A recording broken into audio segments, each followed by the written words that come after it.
Hi, இது வந்துட்டு நான் ரொம்ப நாளாக சேர்த்து வச்ச ஒரு உண்டியல். இது இன்றைக்கி வந்து என்ன பண்ண போகிறேன்னா உடைக்க போகிறேன், டமாலிஷ் பண்ண போகிறேன். இதில் எவ்வளோ இருக்குதுன்னு தெரியல, ஆனால் நல்லா வெயிட்டாக இருக்குது.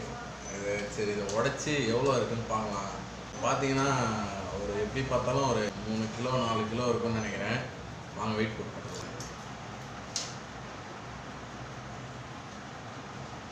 கரெக்டாக 3 கிலோ கிட்ட இருக்குது. இதில் எவ்வளோ காசு தேருதுன்னு பார்ப்போம். ஃபஸ்ட்டு நல்லா அதிகமாக தான் இருக்குது போல இருக்குது. ஓகே, எவ்வளோ இருக்குன்னு பார்ப்போம்.